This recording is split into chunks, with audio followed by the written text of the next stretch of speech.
I'd like to open the September 11th, 2014 Washington Unified School District public meeting. You have to excuse me, I'm fighting a cold, so I may fade in and out. Let the record reflect that Ms. Kirby Gonzalez and Ms. Villegas and myself are present. Items to be discussed in closed session, there are none at this time.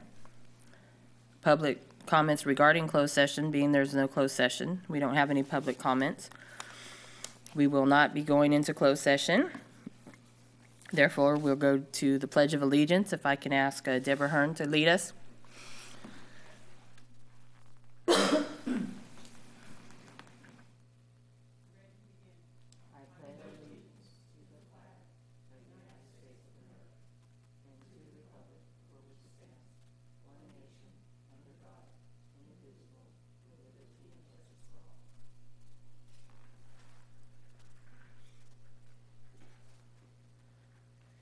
Again, being no closed session, there are no announcements of the actions taken.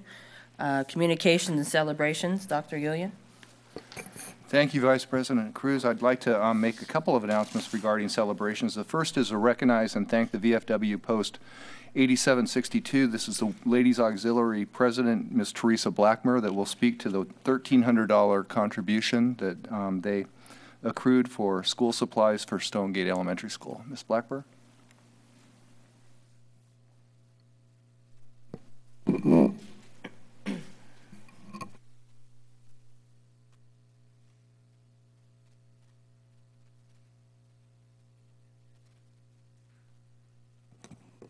Thank you, board members and cabinet as well, for having me up here. It gives us great pleasure. This is our third year doing the school supply drive for the schools, and each year what we do is we rotate it, pick a different school. We did have two schools previously. The first year we did it, we gave it to Elkhorn Elementary. Last year we went with it to Riverbank, and this year we picked Stonegate.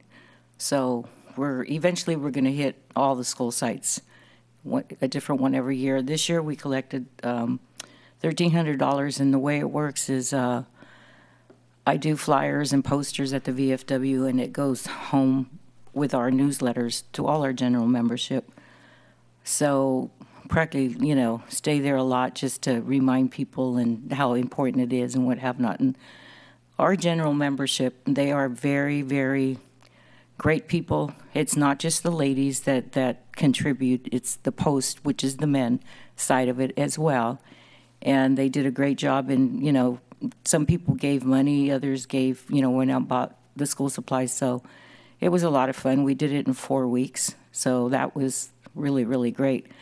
So I would just like to thank everybody for, being so supportive, and we're going to do more things to come eventually. So at this time, I would just like to ask a favor of the board and our superintendent, if you could all come down here and take pictures. I need to have pictures because we have to do reports. We send it to national and state level. So they told me, Teresa, whatever you do, you better get pictures. Don't come back without them. So if I can, just for a minute, take a picture of all of you.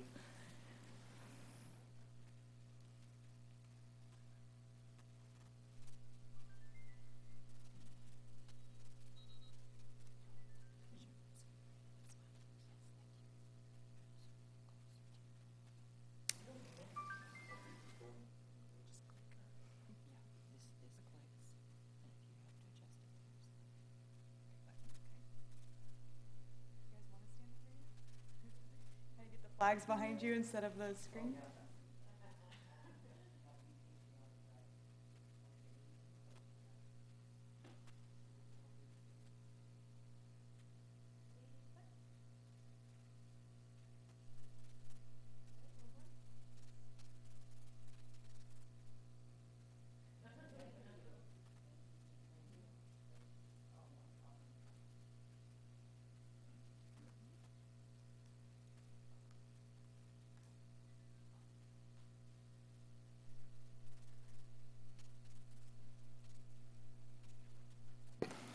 That was truly an impressive display of supplies when we visited the school. It was very nice. Thank you again. Secondly, I'd like to recognize and thank the West Sacramento Education Foundation. Each year they provide mini grants to a number of our teachers in schools, and this year, in fact, they provided awards to 6 different teachers at 5 different school sites. We're pleased with that because we don't always get that kind of response from our schools, so that's very encouraging, and you'll see the number of the teachers and the various projects that were awarded. Again, our thanks to the West Sac Education Foundation for their generous donation, $5,000. Thank you. Next would be student association reports. I understand we have a student coming soon. Not tonight, but we have a new student joining us, correct, the board? Okay. Public comments, I don't have any blue slips. Board and superintendent comments. Ms. Kirby Gonzalez. Okay. I don't have any committee updates, but I wanted to remind folks, I know some of our schools are doing the All Charities raffle that we've talked about before up here, and there's still an opportunity to be involved in that if people would like to. An individual teacher could do it for his or her room, a staff member could do it, could be for the school. So I will email you, Dr. Gilliland, the flyer, and maybe that can go out to principals, and if anyone at site wants to raise a little bit of extra money for their classrooms, this is a really great opportunity. And I also had a meeting with Art Pimentel, and I think some of my colleagues have also, Pimentel, thank you, have also met with him. We had a really great discussion about partnering on some, we talk about career tech a lot for our kids and vocational training, and there's also an opportunity for kids for child development, and I've heard that you've been also in communication with him as well. And so I look forward to talking about some more partnerships and how maybe we can work together for some possibly child development pathways for kids as well. Thank you. Ms. Villegas. I do have some updates. First, the Yolo County Fair was excellent this year. In case you didn't go, I have a little present for board members from the Yolo County Fair. Very well attended. The parking lot's even sold out this year. First time we've ever done that. Another thing that the Children's Alliance has been working on in conjunction with First 5 YOLO, thanks to Bill Spalding for his help on this, we finally came out with the How Are the Children's Report for Yolo County, and it's 35 indicators on health and well-being, and I have these to share as well, and they'll be on the Yolo County Children's Alliance website, yolokids.org. And the Yolo County School Boards Association is having 2 upcoming trainings. Monday will be So You Want to Be a School Board Member training, and if you're interested, I can get you the flyer on that. And the other one in October 20th is a media training for school board members and superintendents. Dayton, I don't know if you got the invite to that, but we're hoping we can both attend at least. And I hope you guys can attend too. So that's all I have for tonight. And I too, as others have, met with the Dean of the City of West Sacramento, Mr. Pimentel. It was a great discussion. It was sad to know that there was only 29% of the West Sacramento residents that actually attend our campus here in West Sacramento. And I know Mr. Pimentel, he reached out to us. He's only been around 2 months, but that was a great start. I'm anxious and excited to work with him and all the things that he's doing. And I hear something. It's our little Is that bird. a bird? I didn't know if I was... so that was a great meeting. I did want to share, and this probably could have been under celebrations, but I've, many of you know, I'm on the boosters at the high school, and I'm the chair of the snack bar. And Monday evening, I was there with a few students that were volunteering for community service, and this older gentleman came up, and he started telling a story how he just left high school, and the young high schoolers that were there with me were kind of looking at him like, really? Well, what he was trying to explain is his son had played the trombone for 3 years and hasn't played it in many years. So he was actually coming to donate this trombone to the high school. And then we talked a little bit more, and he was from Shriners. So he came and donated a trombone. I thought it was odd, but hey, we accept everything at the snack bar. So I was telling the kids, they kind of didn't know what was going on, and I said, well, he ordered a nachos and he couldn't pay for it, so he gave me his trombone. But that was a gentleman from Shriners that just came and approached the school and donated a trombone to our music department. So warmed my cockles, I guess you want to say, but that was something exciting that the kids could see, and that even though Shriners didn't come to the district or to the schools, at least, it's nice to know there are people still in our community donating instruments to keep our music program still up and going. So that's pretty much all I had on comments. We're on information and discussion items. Number 1, updates and discussion on career and technical education programs. Bill?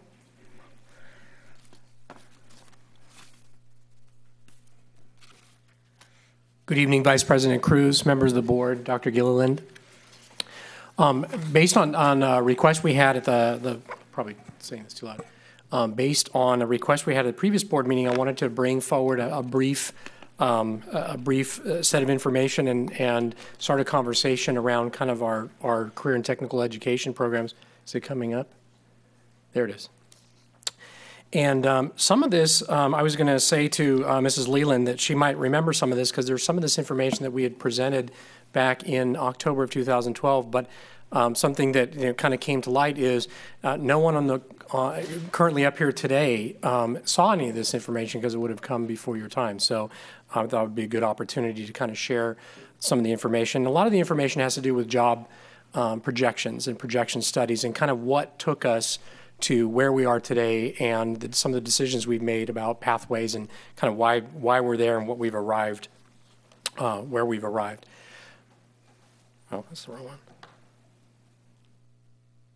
one. You would know this chart, and you've seen this before, and this really kind of just goes to our current signature programs and pathways. And I'm not going to spend a lot of time on this because I've presented it recently, but it's just a reminder of what we have in place. Most of these are at the high school. The ROP construction program is, of course, NCCT, and that's at the Bright campus. But pretty much everything else is at the high school. I didn't include culinary on this. We had actually put this together before culinary came into place, but you'll see it a little bit later in terms of some plans that we have.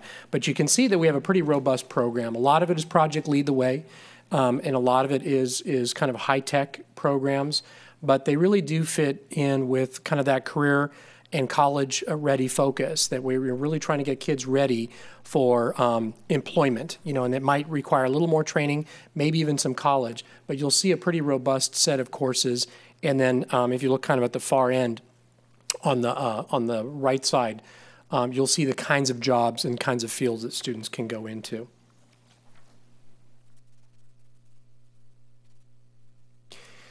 This starts some series of slides. We talk about some of the vocational trends, and basically what we did a few years ago as we were kind of putting together these ideas for Bright and an expansion of CTE programs was to really look at the regional studies that had been done, and there have been quite a few of them. And I've drawn pieces from all of them, from a number that we've looked at. Some come from NextEd, some come from the Center for Strategic Economic Research, some come from the Sacramento area Commerce and Trade Organization, various other sources, but you're going to see some trends here. And I think if you triangulate that information, you'll see kind of some of the decisions we've kind of come into and kind of what draws us to that. Let's see if this works. There, the laser works. You'll see it in this pie graph, and this shows 2010, which seems like a long time ago. But in a lot of cases, when these job studies come out, they are 2 and 3 and 4 years behind. A lot of times they draw from census data, that kind of stuff.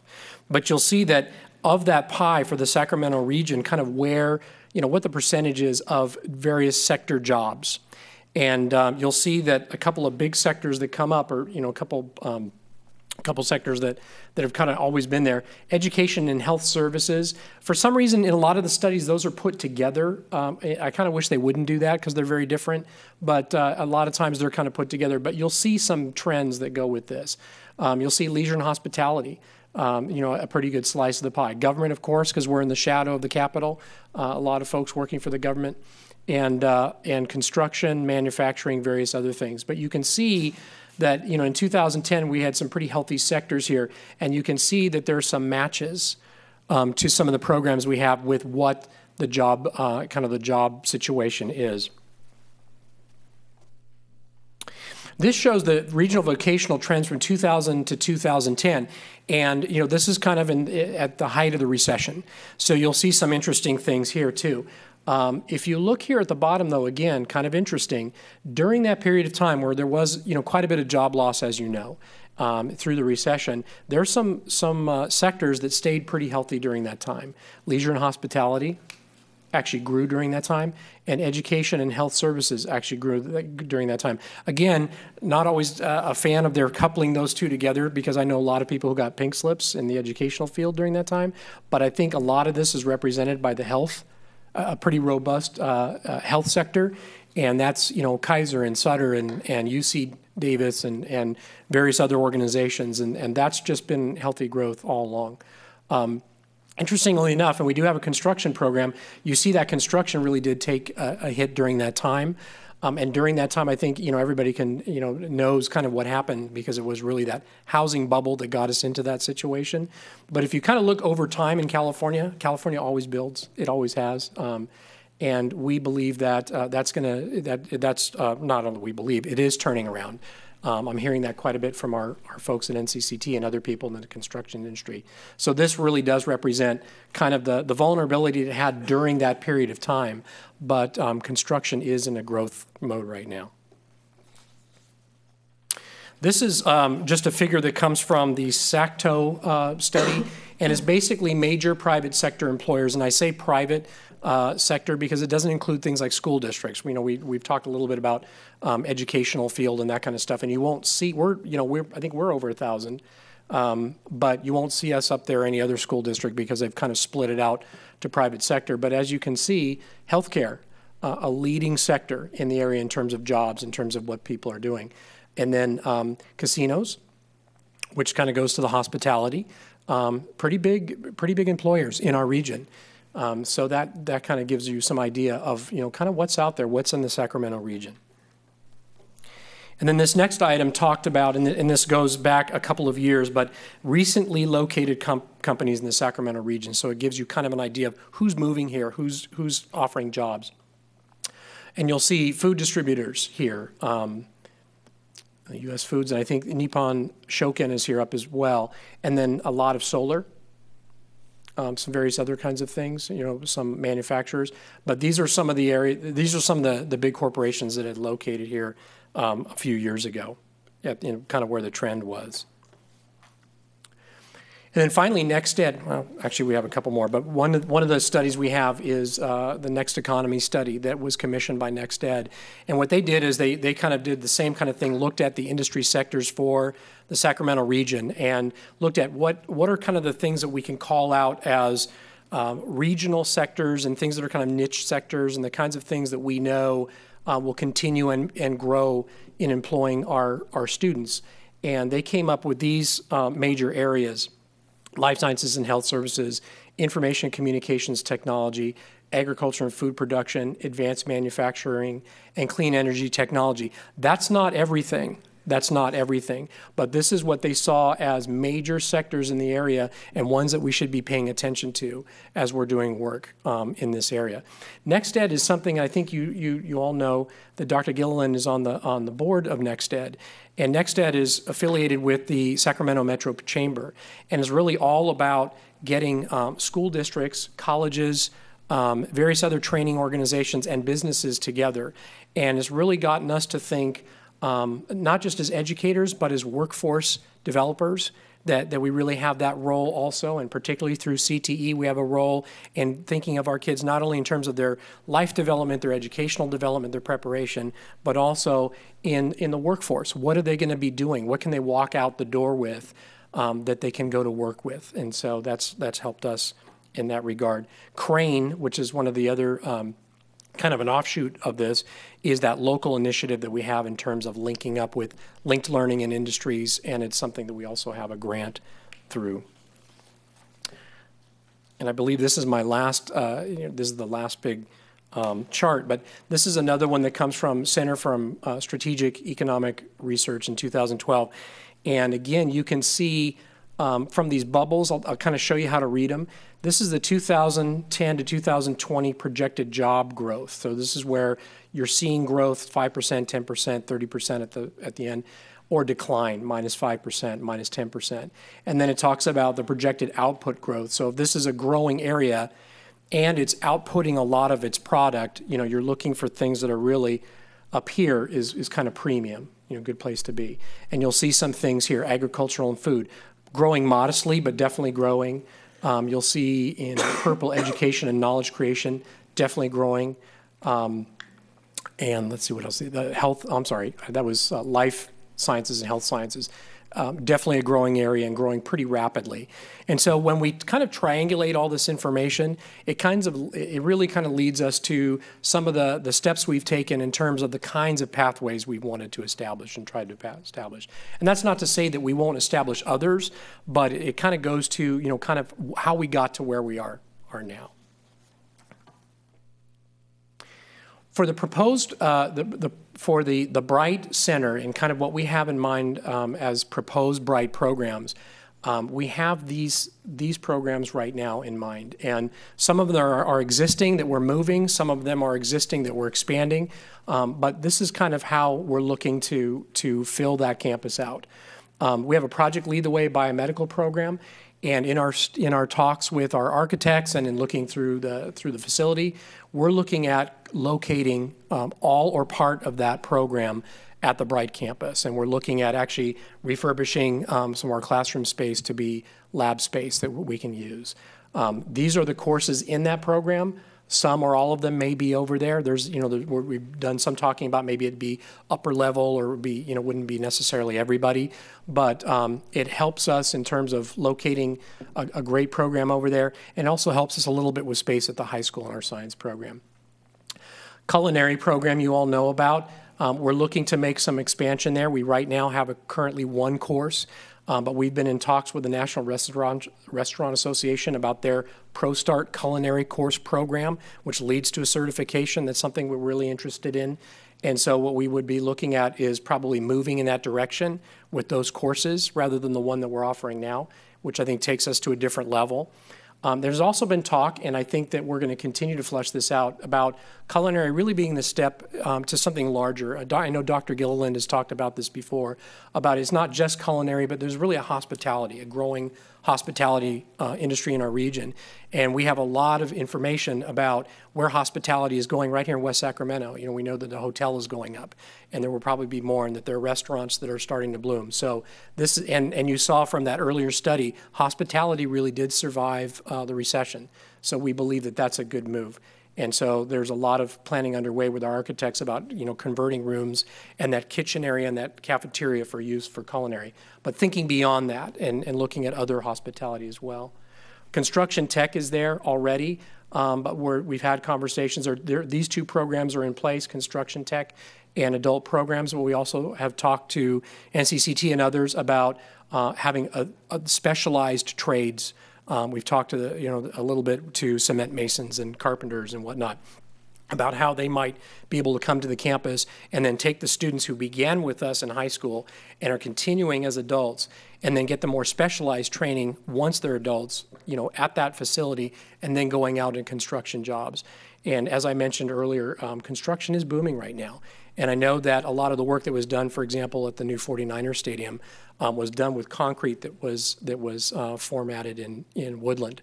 So there's definitely a growing industry there, and we're also going to see, of course, as you know, a King's Arena. So we believe that that's going to continue. We've also talked about relocating our adult ed programs. It seems like a natural fit with some of the other things we're doing. So that's really kind of in the thinking right now. And then the other thing we've talked about, and we've talked about it here a little bit too when we've looked at maps of Bright School, is concurrently and having concurrent offerings of academic core subjects, so that a student who is taking a culinary class, for example, or a student who's taking a construction class might also be able to access their English class, might also be able to access their math class, for example.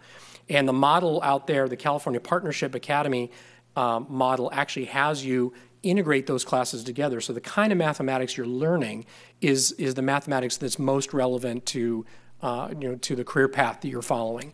So we're looking at that as a possibility. And one of the reasons I think that's also going to be helpful is we have some facilities and transportation challenges. It's very hard to run that bus back and forth all day. So what we're looking at is something more like this, that there would be an AM block that would kind of follow the two 4x4 periods that we're seeing at the high school. and then kind of a break in the middle of the day, which would allow traffic to go back and forth, students to go back to the high school campus and vice versa, and then have an afternoon block. So one of those periods could be that culinary class, for example, and the other class may be a mathematics. So that's really kind of in the thinking. That's definitely in the design and in the work that we've been doing with architects. Finally, there was some question last week about automotive. How about automotive? And automotive is definitely out there, and it's definitely, an option. It's not one that we've explored to this point. I think the important thing to kind of look at with automotive is there's kind of the automotive that I think we all kind of grew up with. I wish I'd taken one of those classes actually when I go to the mechanics, but there's that kind of auto shop where students were working on their own cars. And I think what we would want to get into, and anyone would want to get into with automotive, is really working towards an automotive certification that's really kind of a professional thing. And so when you do that, there's a set of equipment that you have to have. There's really, it's an investment. It's very important that you do the right investment and make it really kind of industry standard. There are some programs that are out there that could be, programs that we would feed. There's automotive tech at American River College, at Consumnes River College, and they lead to the kind of jobs that I've kind of listed there, everything from auto mechanic to brake repair. There's some great paying jobs out there in automotive, and any of you have been to the dealership lately to take your car in, you know that. So there's definitely, there's definitely a viable career option. I checked around, just had to get some ballpark estimates with some folks I know in the region who have done this recently. I talked to one district that did an automotive and tech wing facility. They kind of went all out, and their cost was about $6 million, but they were careful to say it wasn't just automotive. We did some other things as well. And in the time, I couldn't get the breakout of what that was going to be. I also talked to a supplier who brings equipment forward and sells equipment, and they just did an automotive program in Fremont that gets you to 2 of the certifications for ASE, and it came to about $210,000.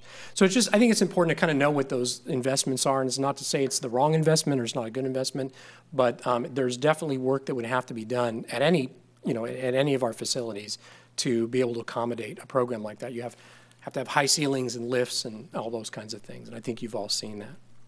Bill, have you ever priced out welding classes? I don't know if anybody went to the fair, but Winters just expanded their welding program hugely, and they have some kids doing some great work. I haven't. I know that program though. It's been a program that's been out there for a while. I could probably get information on that. I think it's through the ag program primarily. It is. Yeah. Ag mechanics. Yeah. Any other questions or comments?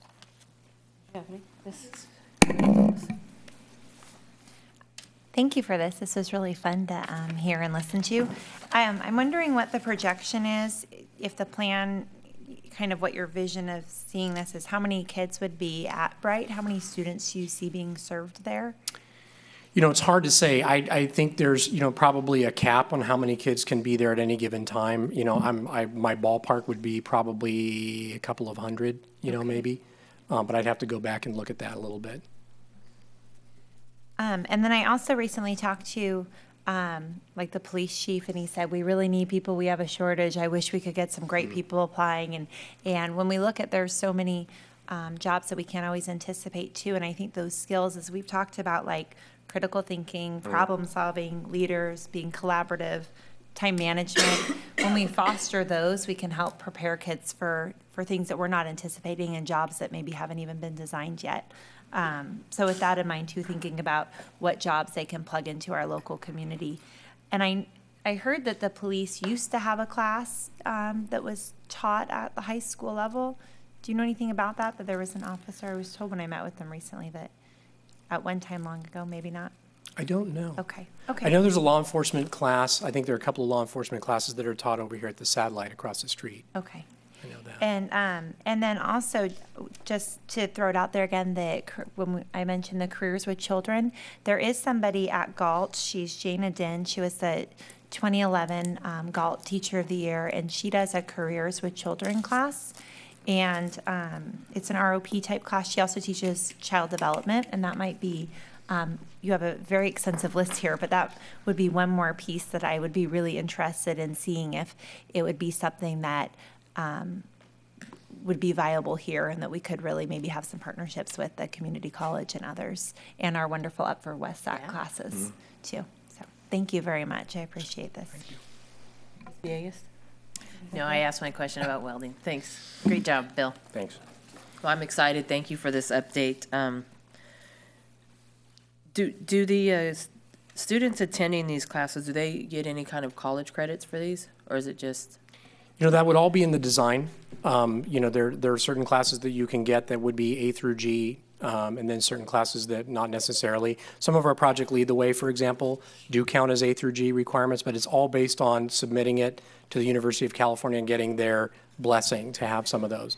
So some of these might and some of these might not. And a lot of times what we do when we're creating these classes is kind of look at what's out there and see if there are other similar models that will get us that A through G credit.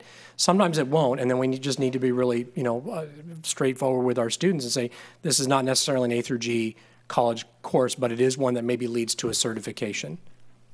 Okay. And as far as a timeline, are we continually doing research? I mean, do we see any dates coming soon that we may be implementing any of this, or?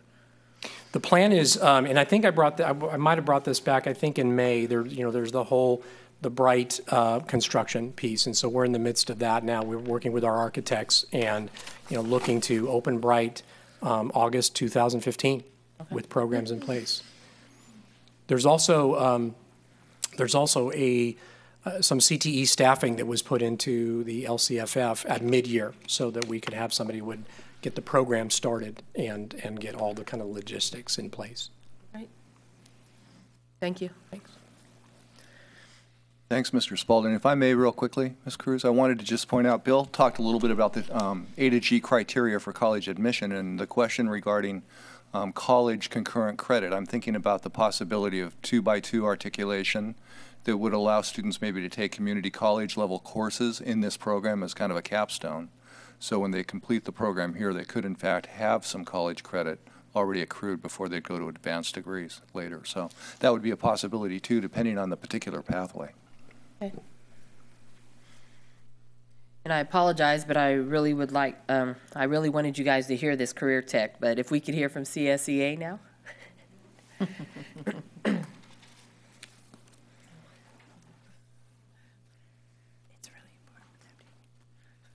Thank you very much for giving us the opportunity to speak. Good evening. I would like to say, I'd like to say thank you very much. We had a very good meeting today concerning an issue that was very much on its way to an unfair labor practice, and we were able to meet and come to an agreement. And I want to thank the district for that today. I'm hoping that we will continue to be able to work together on issues, which is always important, and that the agreement is going to be well kept as agreed. So as long as we're able to work together, I'm looking forward to that for this year and any other year, and that is what CSEA wants, to work together. And thank you for today. WTA, Don Stoffer.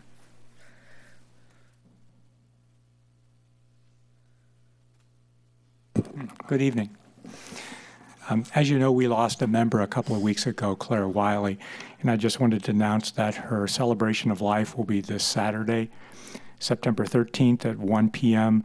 at the Woodland Community and Senior Center at 2001 East Street in Woodland. Yeah, thank you for that.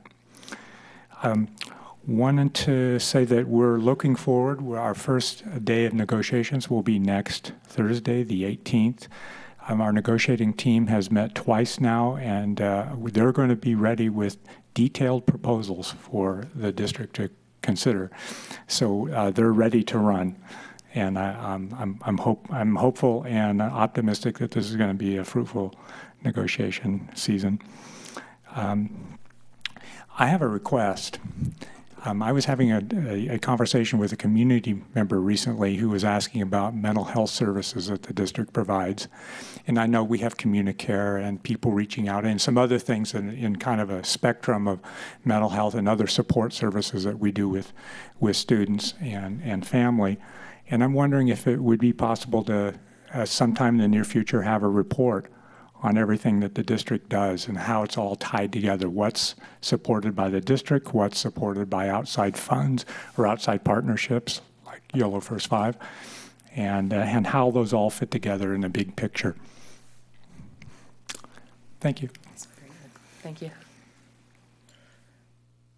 If I can go back to information discussion item number 2, the priority projects of a general obligation bond in the board discussion. Dr. Gilliland? Yes. As a precursor, this is a continuing discussion. We had the first discussion a couple of weeks ago, and we want to talk about priority projects in response to a successful bond measure in November 14. As we discussed this item last time, we talked about information we received already from the public opinion survey and also the community input team. And the board started to discuss some ideas of things that we felt that, or as a board, you wanted to support if we were to be successful with the bond measure. We want to continue that conversation. We're going to do that tonight. Mr. Landsberger is going to start off with really what we kind of highlighted from the conversation last time and really try to hone in on some specific criteria. As the board will recall, there was an interest in maybe going with some specificity maybe for 80% of the projects, but also maintaining some latitude or flexibility, I think, within the scope of the concept or the idea of a particular project that would allow us some flexibility maybe later. So that's part of the discussion too. There are also some recommendations that came from board members over the course of the last couple of weeks, so we're hopeful that that will surface in the discussion. And when we come back for the third time in September, the 25th, we'd really like to kind of button it down because we expect absentee ballots to arrive shortly thereafter. And it's really a point, I think, at the next time we come together to really narrow down exactly what we're looking to accomplish. So with that, I'll turn it over to Scott. Thanks.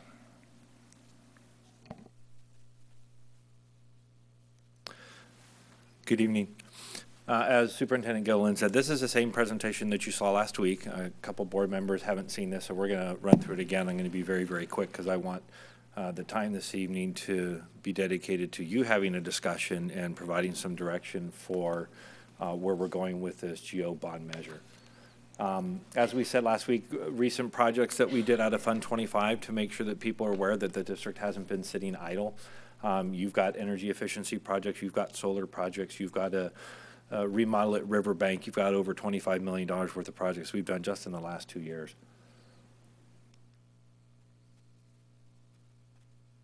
We have projects that we are continuing to do as of today. They're in the works or being planned.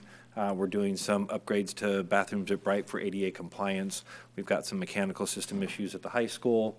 The CTE remodeling planning concept that Mr. Spalding was referring to, some planning for a district office remodel, ERP funds are coming in.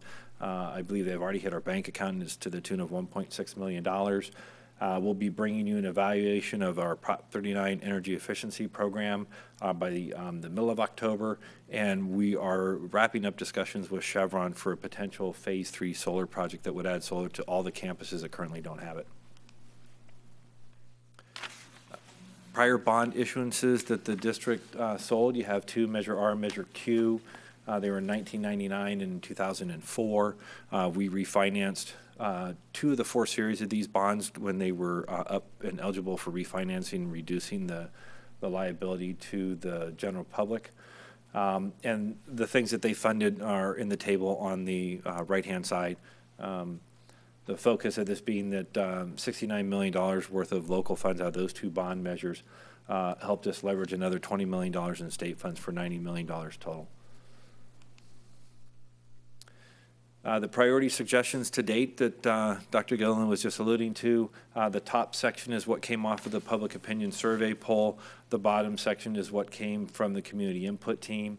Off of the conversation that we had last week, I bolded and highlighted one item, which is the career tech training concept that we said we wanted to hear more about, and we brought forward, and we heard consensus on that particular item. So at this point, I'm going to step off to the side. I want you guys to be able to have your discussion. We can go back to this slide here so that that's up, and so you can see the different things that have come forward to date. And then we'll take notes on the things we hear of consensus and go through the process again in 2 weeks. Okay? Thank you.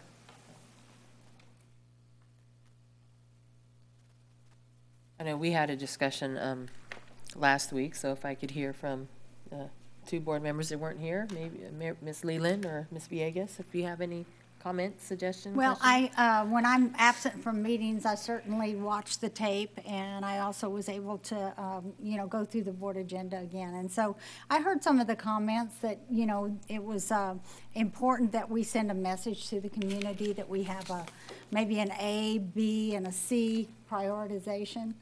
And I'm not so sure we can do that with this type of need. And so it's not just really clear cut that way.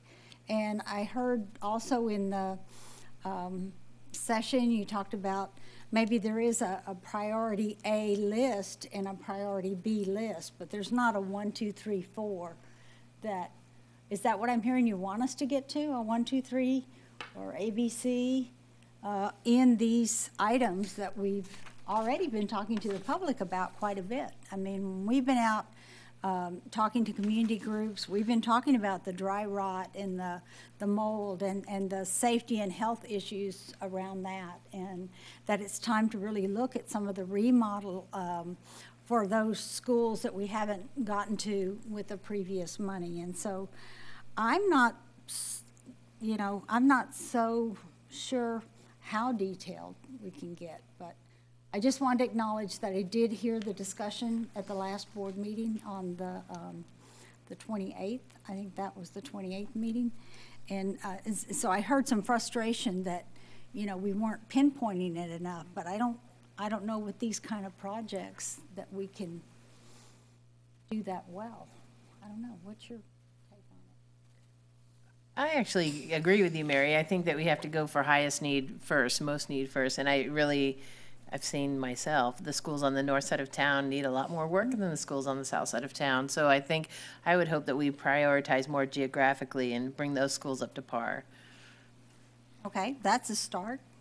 That we could, really kind of look at the needs. Is the dry rot and mold and leaking roofs and windows, can you tag those to some kind of geographic area? Sure. Are the priorities that we have already established? I know the CIP plan is 210,000. Is that what we're talking about when we look at this list? That's how much? 10 million. Sorry. Thank you, million. It's been a very long day. I was up in the middle of the night with a teething baby. So when I'm looking at this list, are we trying to get it down to the amount of money? That was the only reason why I saw it as maybe the high priority, because there's more here than money to do it. Is that accurate or not an accurate picture? Thank you. I think we need to keep that in mind, but I think really the objective for us through this discussion would be to identify those priorities. And you'll recall from Mr. Landsberger's presentation last time, we did confer with our architects to really get a sense of where to start with a $210 million price tag for the total project over 10 years. What would be the best, the best first step, if you will. And that's when they came back with the emphasis on the infrastructure, the envelope, the windows perhaps, the dry rot through roofing and those types of things as an important first step, because the longer we wait on those types of projects, the worse those, situations become. So that was one piece of it. So I think that I'm thinking too under the auspices of the warm, safe, and dry message we heard from our community. When we're talking about dry rot and warm environments with new pane windows and that type of thing, I think it addresses that. When we think about emergency gates, perhaps, and to protect access to schools in a better sense, I think that it fits within the theme. So those types of things, I think, are our interest of the board, from what I've understood, and it fits within the interest, too, of our community. So we can be somewhat specific within those areas without being, ironclad, I guess, in the specific projects or costs. Hope that helps.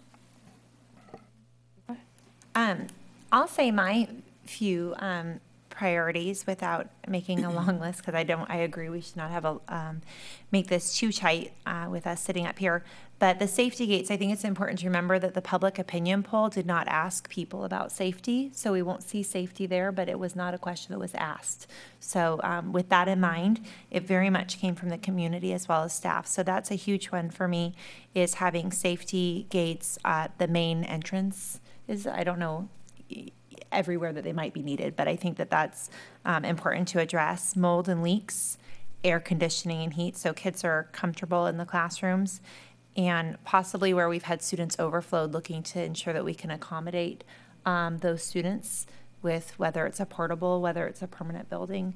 And then what I would like to see would be if our tight list that we already have could go out to sites, and they have the constraints of the language that we've been using.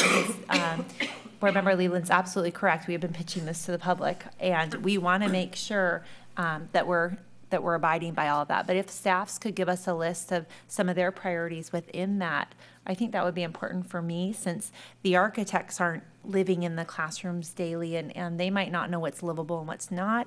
And I feel like myself up here as well, I can walk a campus, but I'm not in it every day. So I would appreciate that feedback, maybe, if we give them. Don't know what you think up here. But. I absolutely agree with Ms. Villegas. She said the word needs, and I think that's a priority for me, is what is needed first to provide the safety and security of our students.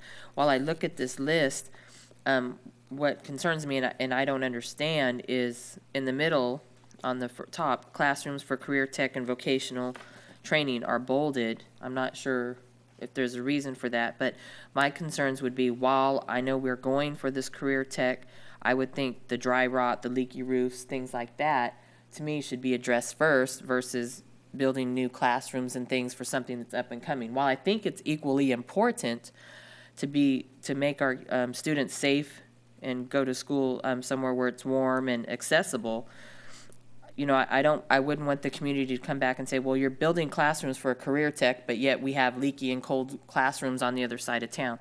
So not necessarily making a list of A, B, C, but just like Ms. Villegas said, the needs that are a priority for us. I don't know. I'm having a hard time figuring out in my mind. I agree. You know, the needs need to be taken care of, but I also think we need some parameter. Maybe we can go back to the plan and look at price tag, because is it going to cost $49 million to take care of the dry rot, leaky roofs, and some of the air and heat issues that are going to keep, you know, our kids warm and cool? So without kind of putting a price tag by those things, offhand, I would say probably not. And it would be nice if we could balance, you know, some of those, you know, high needs with some innovative program infrastructure, such as the career tech, and not, you know, just stop in our tracks. We definitely need to do something with the Bright site. It also meets the needs geographically that I think we're all in agreement on. And so you would kind of be presenting to the voters a little bit of a balance, where you'd be able to provide some programmatic infrastructure with the career tech and really define that career tech. I heard the board president talk about that in the last meeting, you know, just, you know, what is it, what are we doing, you know, which one. I think we know that, but defining that, but then, you know, putting a price tag, and I think that's how you could come up with a really focused list. That makes sense? We can all play The Price is Right up here. The Price is Right, yeah. I mean, we could probably guesstimate if we went back and looked in the plan and looked at all of the sites, and, you know, that's what we have you for. We have that information, Yeah, and we I can know you do. compile that. This conversation is helpful already, so we'll come back. As I mentioned, the next time is really when we kind of make those decisions, I think, a little more definitively, but we'll have some data for you. We will have information from each of the sites. That request has already been made, so we'll have some input from each of the school sites. I've asked them to identify their top 3 to 5 from the list we're working from. We really want to maintain that focus on the data that we have, because we think that's valid and consistent. So we're sticking with those lists, but we can come back with more detail for the various areas for discussion next time. With a lens that says the highest need for, the schools on the north are much older. They're, hopefully we can do the highest need first. Safety issues and leaks. That makes the most sense to me, roofs. certainly, but I would also state that we have needs at all of our sites, and that was important to our community as well, that they don't want to focus attention only on one particular area. And I think in fairness to our voters, we need to be cognizant of the bigger picture. So I do appreciate what I heard about, taking care of the needs. You also know that we've done a lot to address roofing needs, and we'll continue to do that. This gives us a boost, certainly, to do more, but it will not be the end-all, be-all. Again, we're looking at a $210 million price tag, so we want to take that important first step, knowing that we'll continue to do the work. As you heard tonight, we're committed to the work at Bright. We're going with Career Tech Ed at that site, and we'll be up and running a year from now with that culinary arts program to join our construction trade program. So we'll continue to enhance that and build that, and we'll do that regardless of the bond measure passing or what money you determine to earmark to that. So the priorities are really kind of to be determined, I guess, but yet the work continues regardless. Is there any more questions, comments? We can go on to the action items. Approved job description for program specialist, curriculum instruction, and professional learning programs. Anybody have any comments, questions?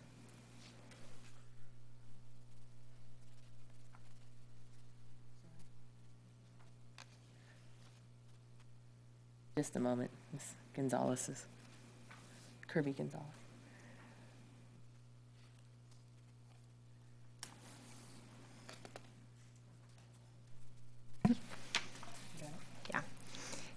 Sorry, I lost it on the iPad here, but I wanted to just say that I appreciated that in here it talks about having an understanding of not just standardized, but performance-based assessment practices. So I really appreciate that we added performance-based.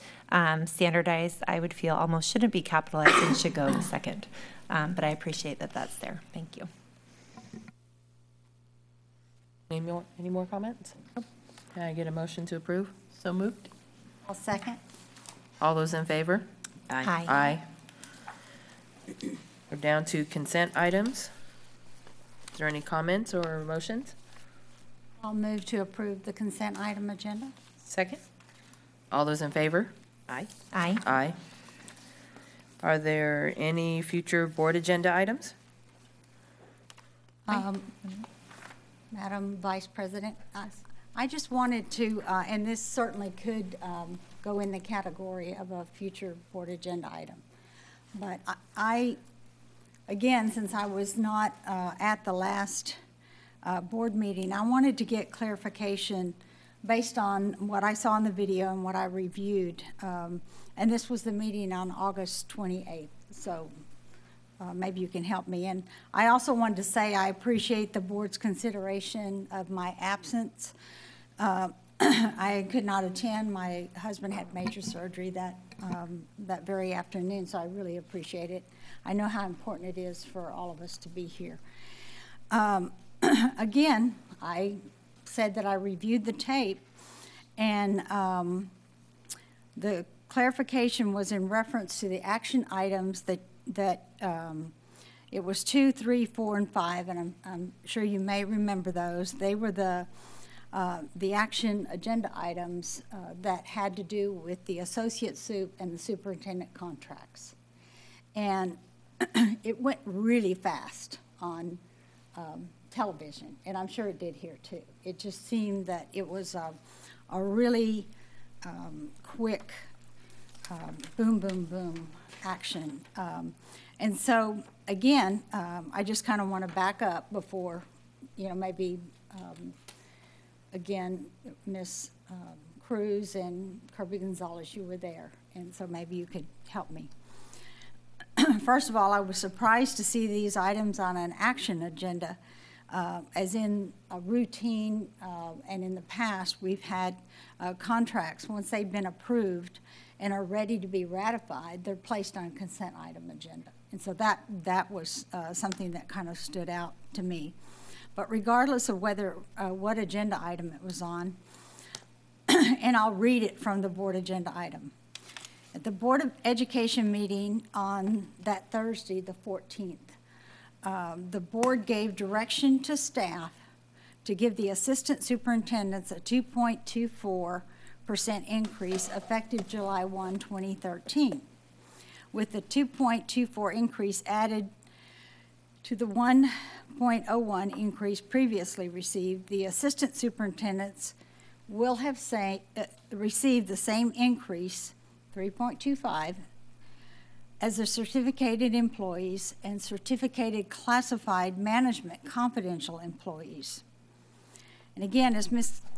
Kirby Gonzalez stated at the 14th meeting and at the 28th meeting, it's time for these increases. And I think you said it 3 times, and I really appreciated that you realize that it's time for us to act on this and to acknowledge our management team in the right way. And in fact, you said it's past time. And because on February 27th, the Board of Education improved all of these increases for all other employees, except for 4 management employees. So that it just really doesn't make sense. Almost 800 employees, 796 employees, and so 4 employees,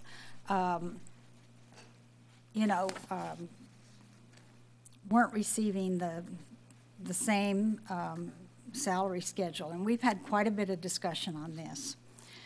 So again, the approval was given at the 14th meeting, and I want clarification of what really happened. It seemed that it died.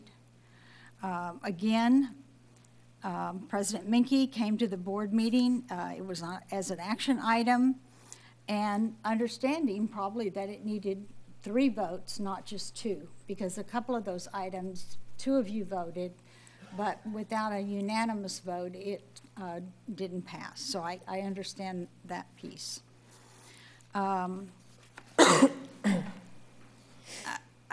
guess it went so fast, and it happened without, really any caution. And so I wanted to be able to use my board comments for this caution.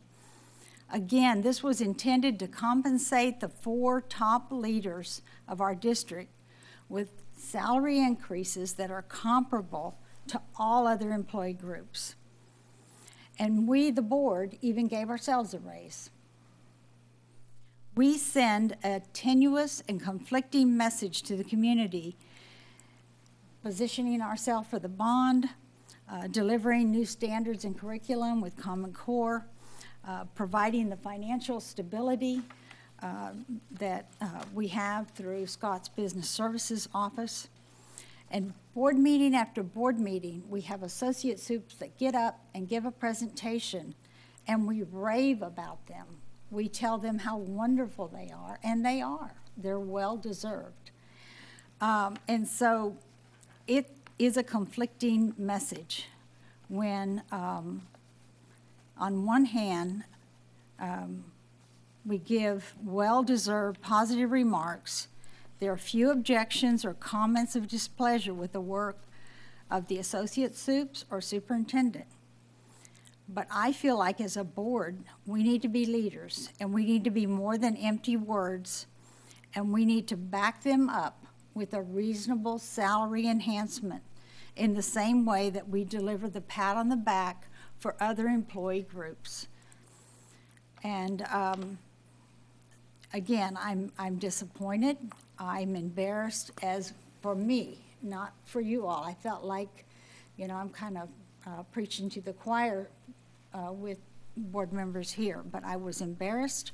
I hope that somehow we can clarify what happened, and is there a way for us to remedy this action as a board and work together to respect them and compensate them in a reasonable manner? I really appreciate you letting me ramble on about it, but it means a lot to me, not for them, but for the district, and again, the message that we send. And I think that we really are fortunate to have some great leadership in this district. We can't point to one, thing that is just crumbled. And it's been some tough years. And so, again, help me remedy this. How do we do this together? Well, it's not on the agenda. We're under future agenda items. Is this something you want to discuss and put it on the agenda at a later time to continue the discussion, or you want? I think you need to get agreement from a couple of us to do that, not one board member. We need a can do motion that. to put it on. I think you just need consensus. I would do it, right? I would do it. A consensus for what? For the three nods, just a Bring it back informal on. To bring what back on the agenda? To bring back the associate sup and superintendent contracts. Well, it's not on the agenda, and my comment is, unfortunately, we've had several board meetings where there's been 3 of us here, and we've had to make decisions. And we did, And we did. and they were overturned. As far as giving us a board a raise, we don't make the same money as everyone else, and we volunteer. I mean, and we didn't give the board a humongous raise. So, if you want to make a motion to bring it back, I would hope that all board members could be here when we discuss that, because there's would be been a great. past in the last few months where we have 3 board members, and then now are we going to keep coming back when 3 board members make a certain decision that other board members don't like because they were not here? I think it depends on what the action is, and I think this one is important. Well, along with that, I'd like to also put on some kind of future board agenda as a board, how we can discuss how many absences for a board member is appropriate and that's for great. the appropriate reason. I mean, we all were voted in to support our community, to do certain things, and I think missing board meetings for certain, we all have private lives, which I understand, and I know you've had some medical, your family some medical, which is understandable. We're all human, but I think for some items that we should all be here and then have to come back and revote for board members that aren't here for other reasons, I think is just unquestionable. Yeah, that's not So right. if we're going to do that, I think we also should start discussing how many absences is appropriate and what ramifications can be. I think that's a good idea, Ms. Cruz. Do you have any comments? Do you have any comments on this issue? I agree with Mary 1,000%. Okay. Do we want a motion? Again, if you want a motion, I'll make a motion that we agendize this issue. Second. All those in favor? Aye. Aye. And I vote nay. And Ms. Kirby Gonzalez, you had another agenda item? We discussed at a prior meeting having overflow policy, and it seemed like the board gave direction that we did want to have some changes in our overflow policy. And so I would appreciate if we could get that policy as quickly as possible changed and up here so that families know what to anticipate for next year. Because my fear is that some people are left worried about what's going to happen next year, and so I'd like them to be prepared. Thank you. Anything else? Nope. Can I get a motion to adjourn? So moved. Second. All those in favor, say aye. Aye. Aye. Aye. Thank you all. Have a good evening.